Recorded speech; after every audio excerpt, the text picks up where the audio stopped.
Nous vous souhaitons la bienvenue pour ce culte de l'Ascension.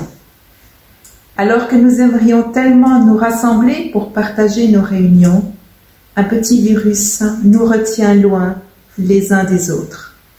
Mais grâce aux moyens technologiques, nous pouvons, non pas venir dans notre lieu de culte, mais accueillir ce temps chez nous, chacun là où nous nous trouvons. Comme la Bible nous le dit, il y a un temps pour toutes choses. Après le temps du confinement, nous vivons le temps de déconfinement. Nous espérons tous, je le pense, que bientôt viendra le temps de nous réunir à nouveau pour partager, adorer, louer le Seigneur, prier ensemble. Mais pour l'instant, nous voulons à distance partager un temps de reconnaissance au Seigneur pour sa présence, pour son action.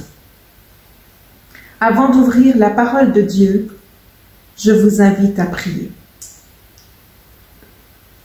Seigneur, nous sommes en ta présence pour t'écouter, pour nous laisser envahir par ce que tu désires nous partager. Aide-nous à faire silence pour que ce que tu veux nous dire puisse nous remplir. Merci de pouvoir nous approcher de toi avec cette assurance que tu es là pour nous écouter, pour nous aider, pour nous parler. Amen. Nous voulons maintenant écouter la parole de Dieu. La lecture se fera dans le livre de l'Ecclésiaste au chapitre 3, versets 1 à 8.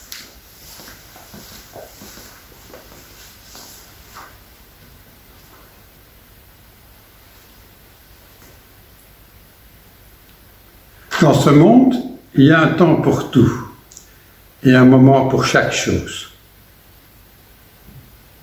Il y a un temps pour naître Et un temps pour mourir un temps pour planter, et un temps pour arracher les plantes il y a un temps pour tuer, et un temps pour guérir un temps pour démolir, et un temps pour construire il y a un temps pour pleurer, et un temps pour rire, un temps pour les chants de deuil, et un temps pour les danses joyeuses, il y a un temps pour lancer les pierres, et un temps pour les ramasser, il y a un temps pour embrasser, et un temps où il n'est pas bon de le faire. Il y a un temps pour chercher, et un temps pour perdre, un temps pour garder, et un temps pour jeter, il y a un temps pour déchirer, et un temps pour coudre, un temps pour se taire, et un temps pour parler, il y a un temps pour aimer, et un temps pour détester, un temps pour la guerre, et un temps pour la paix.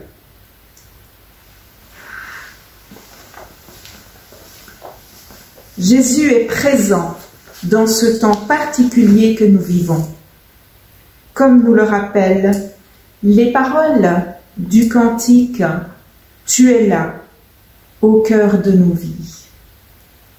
Tu es là, bien vivant, ô Jésus-Christ, dans nos cœurs remplis d'orage, au milieu de nos tempêtes, mais aussi dans la musique de nos fêtes. Tu es là. Je vous invite à écouter ce chant.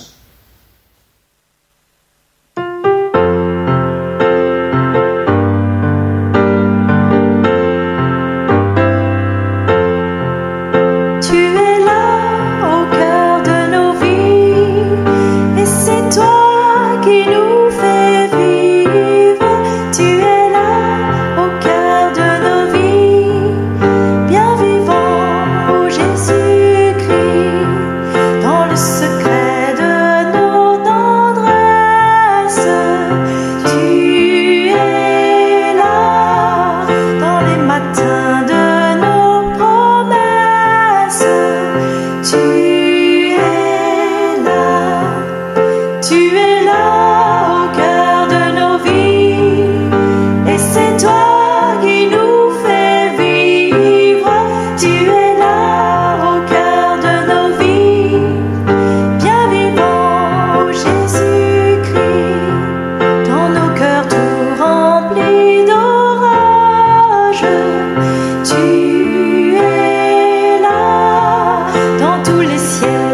il y a un temps pour toute chose. Si nous réalisons que cela est vrai pour nous, cela l'a aussi été dans la vie de Jésus ici-bas et dans celle de ses disciples. Durant 3 ans, les disciples de Jésus ont vécu un temps de formation extraordinaire. Imaginez être à l'école du Seigneur des Seigneurs. Quel privilège, quelle richesse! Mais il y a eu le temps de l'arrestation de Jésus et la fuite des disciples, le temps de la condamnation et de la crucifixion de Jésus, un temps de peur, de doute, de trahison. Puis est venu le temps de la résurrection, temps de joie immense pour tous ceux qui retrouvaient leur Seigneur et leur Maître. Alors que les disciples désiraient certainement apprendre encore beaucoup de choses, le temps de la mise en pratique, sans le Maître, était arrivé. Le temps pour Jésus de rejoindre Dieu, son Père céleste. Durant 40 jours, les disciples ont vécu dans l'espoir que tout serait à nouveau comme avant, que l'épreuve était passée, que malgré les avertissements répétés de Jésus concernant son départ, ils ne seraient plus séparés. Entre la période de son arrestation et dès celle de son ascension, des temps particulièrement difficiles se sont présentés aux disciples. Alors qu'ils étaient certains de leur capacité à faire face aux épreuves, remplis de l'assurance qu'ils pourraient être fidèles à leur Maître, qu'ils avaient pris plaisir à écouter, à suivre, qu'ils étaient convaincus qu'ils pourraient aller jusqu'au bout du monde sans trahir le Seigneur. Les disciples avaient été pleins de certitude, mais ils étaient passés par un temps où ils ont dû déchanter. Leur assurance avait volé en éclats. Ils avaient trahi leur Maître. Ils s'étaient enfuis devant ceux qui venaient l'arrêter pour le mettre à mort. Mais ils l'avaient retrouvé vivant. Ce temps était certainement bien particulier, agréable, mais aussi perturbant. Les disciples n'avaient pas eu le temps de réfléchir à l'impact que la mort de Jésus aurait sur leur vie. Ce Jésus pour qui ils avaient tout quitté, famille, métier, maison. Ils avaient à peine eu le temps de prendre conscience de sa mort que le voilà à nouveau auprès d'eux, vivant. Mais il n'était plus le même. Il apparaissait et disparaissait sans qu'ils puissent savoir où le trouver quand ils le verraient à nouveau. Les disciples n'avaient jamais imaginé vivre un temps comme celui-ci, déroutant, déstabilisant. Mais au moins, Jésus était encore là. Il continuait à se présenter à eux. Mais quel serait leur avenir? Comment allaient-ils vivre si, comme il le répétait souvent, Jésus les quittait? Oserait-il témoigner publiquement que Jésus est le Fils de Dieu, le Messie promis? Aurait-il la force de faire face aux pharisiens qui rejetaient catégoriquement que Jésus-Christ était le Messie annoncé par les prophètes? Durant les jours tellement difficiles qui s'étaient écoulés entre l'arrestation de Jésus et sa résurrection, les disciples avaient été obligés de prendre conscience que leur assurance concernant leur force, leur capacité à tout affronter pour Jésus, tout cela était de belles paroles, des désirs profonds, mais c'était loin d'être une réalité. Et maintenant, ils devaient reconnaître qu'ils étaient des humains, qu'ils ne se sentaient pas prêts à affronter les chefs de la loi, Ils doutaient pouvoir être des témoins fidèles et assurés de tout ce que Jésus leur avait enseigné, appris. Depuis sa résurrection, Jésus leur annonçait qu'il allait retourner auprès du Père. Les laisserait-il seuls alors qu'ils venaient de prendre conscience qu'ils n'avaient ni le courage ni les forces pour être des témoins? Quel allait être leur avenir? Le temps est-il venu pour eux de rentrer, reprendre la vie là où ils l'avaient laissée 3 ans auparavant? Ils avaient appris tellement de choses avec Jésus, mais à quoi cela leur servirait-il? J'ai parfois l'impression que je pourrais me mettre à leur place. Il y a tant de questions dans ma tête concernant l'avenir. Durant cette période tellement particulière de confinement et de déconfinement, je me suis souvent demandé comment serait l'avenir, de quoi il serait fait, quand et comment nous pourrions reprendre les activités que nous avions l'habitude de vivre ensemble. Il y a eu le temps de confinement, il y a le temps de déconfinement, et après.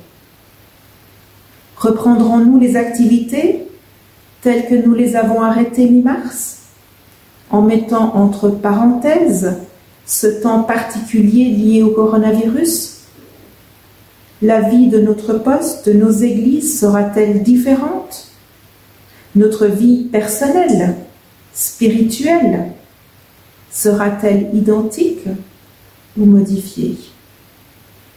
Essayons de nous mettre à la place des disciples durant cette période entre l'arrestation de Jésus, sa mort, sa résurrection, son départ pour le ciel et le don du Saint-Esprit. Cette période a été pour eux riche en enseignements sur leur faiblesse et la force que Dieu seul peut donner, sur l'importance de s'appuyer sur Dieu en tout temps, sur la certitude que Dieu est présent auprès d'eux dans leur temps de doute, de questions, comme dans les temps de joie.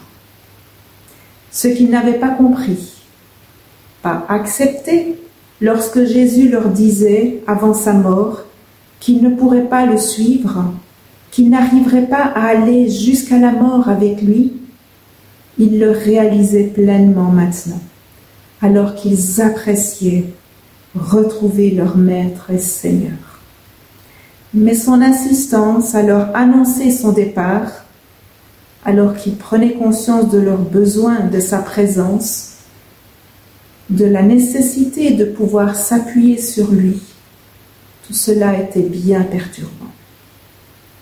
Jésus le sait bien, et avant de les quitter, il leur fait une promesse et leur donne un ordre de mission. Vous recevrez la puissance du Saint-Esprit et vous serez mes témoins.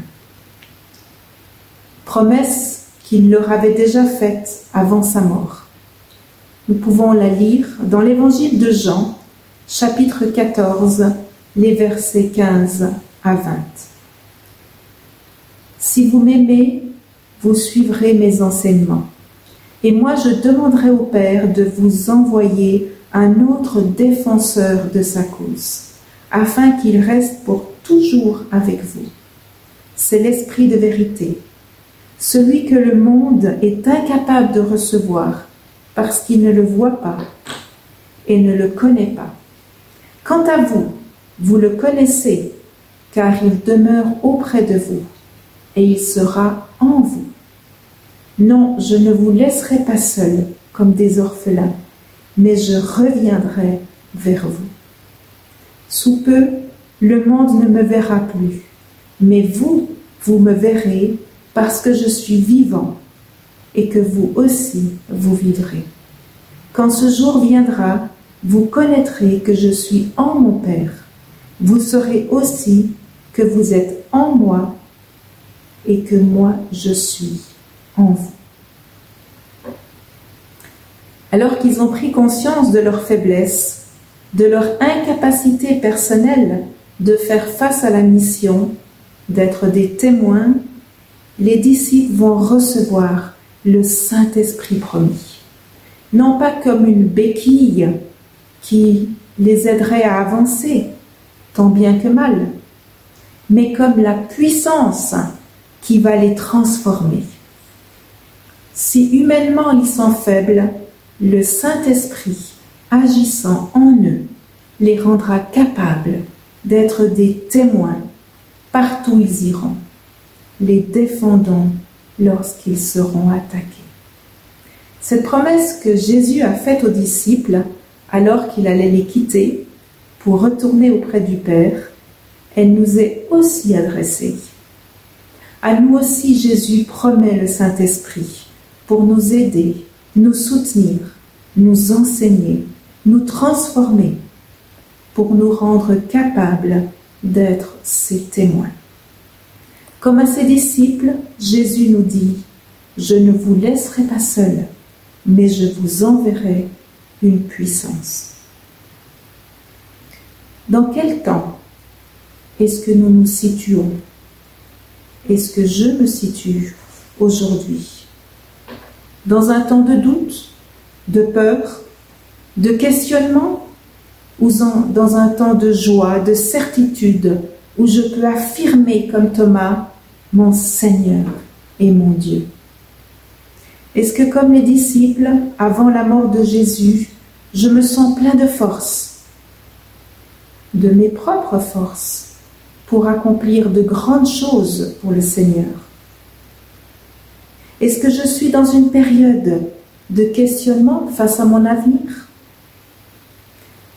J'avais peut-être mis de grands espoirs dans ce que je voulais accomplir pour le Seigneur, mais l'épreuve est passée par là, me montrant mes faiblesses, me laissant face à mes incertitudes. Et maintenant, que va-t-il arriver?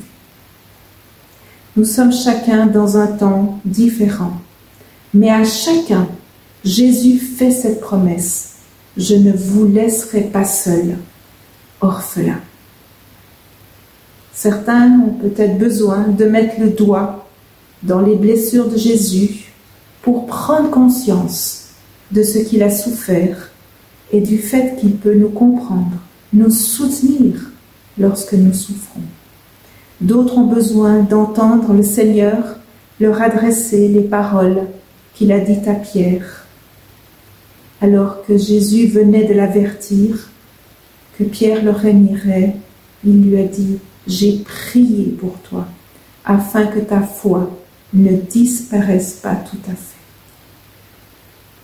Quel que soit le temps que nous vivons actuellement, Jésus nous fait les mêmes promesses qu'il a adressées aux disciples. Je ne vous laisse pas seuls comme des orphelins. Le Saint-Esprit descendra sur vous, vous recevrez sa puissance. Merveilleuse assurance pour chacun de nous aujourd'hui, dans ce que nous vivons, dans notre présent, notre temps personnel. Appuyons-nous donc sur cette espérance pour avancer un jour à la fois, certain qu'il est toujours à nos côtés. Dans notre cantique Unisson, nous avons ce chant magnifique qui nous rappelle cette vérité. Tu n'es pas seul. Ton Dieu, ton tendre Père, tient dans sa main ta vie et ton destin. Tu n'es pas seul. Jamais Dieu ne t'oublie. Il veille avec amour sur toi chaque jour. Tu n'es pas seul. Dieu te promet lui-même son aide et son secours.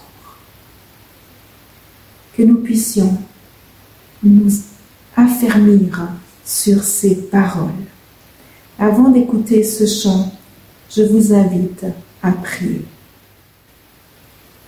Je ne veux pas faire de grandes phrases, Seigneur. C'est vrai que j'oublie souvent que tu es là. C'est vrai que je t'appelle souvent quand il est presque trop tard. C'est vrai que je ne comprends pas toujours pourquoi tu restes inactif quand tout s'agite dans le monde et dans ma vie. Mais tu es là, et c'est cela l'important. Rien ne pourra m'arracher de là, rien ne pourra nous arracher à toi, rien ne pourra t'arracher ce monde. Tu es là, Seigneur, plus que ma foi, ou ma peur, ou ma folie, c'est cela qui compte. Amen.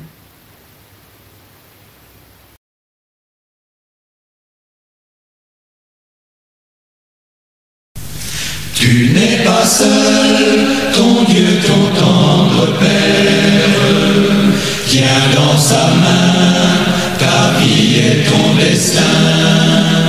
Tu n'es pas seul, ici-bas sur la terre, Dieu prévoit pour ton bien chaque lendemain. Vers lui lève les yeux, il voit du haut des cieux, il entend tes soupirs lorsque tu pries. Tu n'es pas seul, jamais Dieu ne t'oublie. Il veille avec amour sur toi chaque jour. Tu n'es pas seul lorsque survient le doute, quand s'assombrit l'horizon de ta foi. Tu n'es pas seul, confiant suit ta route. Dieu n'est pas loin de toi, calme ton émoi. Garde en ton cœur la paix, Dieu ne change jamais. Si tu ne le vois pas, oh, crois qu'il t'aime.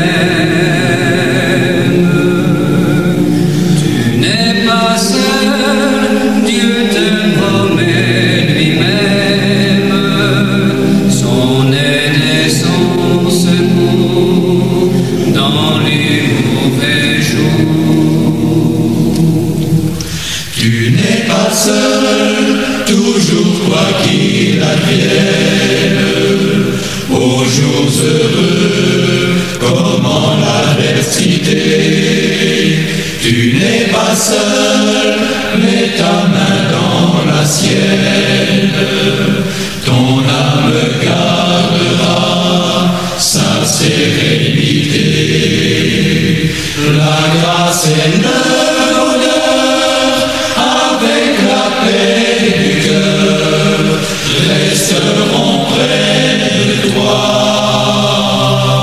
toute la vie. Tu n'es pas seul, la présence bénie du prince de